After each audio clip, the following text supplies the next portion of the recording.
এই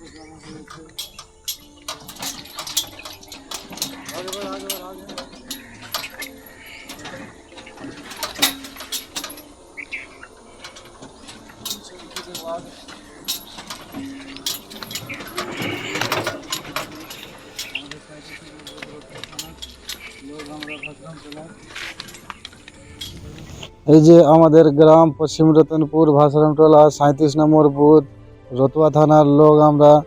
আমাদের গ্রামে কোনো রাস্তা নেই। আমরা আমরা পশ্চিম রতনপুর গ্রামের লোক, আমরা চলতে পারি না। এই যে রাস্তা দেখতে পাচ্ছেন, 1 হাঁটু করে গর্ত হয়ে যায় ট্রাক্টর চললে। আমরা আমরা সেই রাস্তা দিয়ে কষ্ট করে বাইক নিয়ে, টোটো নিয়ে আমরা এভাবেই বের হই। আমাদের রাস্তা কোনো দিন রাস্তা নেই, আমাদের কোনো সরকারি রাস্তা নেই। আমরা এখানে মোটামুটি ধরে নাও না করো 100 ঘর লোক বাস করি। 100 ঘরের মধ্যে কোনো রাস্তা নেই। আমরা এইভাবেই, এটা অন্য জনের জমিন, আমাদেরকে যেতে দেয় না। আমরা কখন বন্ধ হয়ে যায়। ওই জন্য আমরা সরকারের কাছে বলি আমাদের একটা রাস্তা করে দিতে, যাতে আমরা এই গ্রামের লোক যাতে ভালো করে চলতে পারি, ভালো করে আসতে পারি। আমাদের ছোট ছোট বাচ্চাগুলো স্কুল যেতে পারে না, এভাবে টোটো নিয়ে যায়। কালকেই একটা বাচ্চা এই টোটো পাল্টি মেরে এখানে ক্ষয়ক্ষতি হয়েছিল, সে ভিডিওটা আমরা করতে পারিনি। এই যে এইরকম রাস্তা দিয়ে মানুষ চলা যাবে না, কিন্তু টোটো নিয়ে যায়। ওই যে দেখতে পাচ্ছেন সামনে টোটো, দূরে গ্রামের বাইরে খাড়ো করে রেখে আসছে। মানুষ কিন্তু বাড়ি নিয়ে যেতে পারে না। আমাদের গ্রামে কোনো রাস্তা নেই, এইটাই রাস্তা আছে। যেরকম আমাদের জমিনওয়ালা কোনো দিন আমাদেরকে কোনো কারণে হয়তো আমাদেরকে বন্ধ করে দেয়।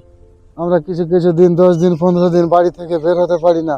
আমরা এভাবে আটকে থাকি, কত পা ধরি, কত কী করি, তারপরে আমাদের রাস্তা খোলা হয়।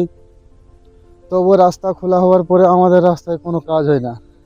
আমরা এভাবে কাদা দিয়ে চলি, মাটি দিয়ে চলি। আমরা বাচ্চা নিয়ে, ছোট বাচ্চা, ছোট বড় মানুষ, কোনো বাইক যাচ্ছে না, কোনো গাড়ি যাচ্ছে না। আমরা এভাবেই, এখন বৃষ্টি পড়েনি তাই বলে একটু শুকনো আছে। বৃষ্টি পড়লে সব জায়গা দিয়ে বাইক তো দূরের কথা, হেঁটে যাওয়া মুশকিল হয়ে যায়।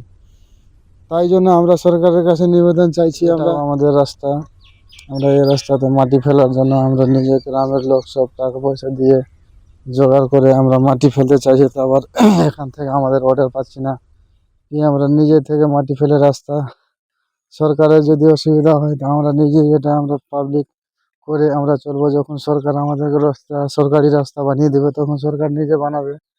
এটা আমাদের সমাজের জন্য আমরা মাটি ফেলতে চাই, যাতে আমরা মানুষ চলতে পারি।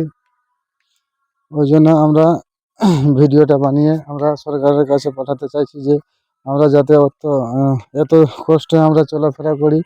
না করলেও আমাদের যেটা গর্ত আছে, গর্তগুলোতে মাটি ভরে আমরা কোনো মতন চলবো।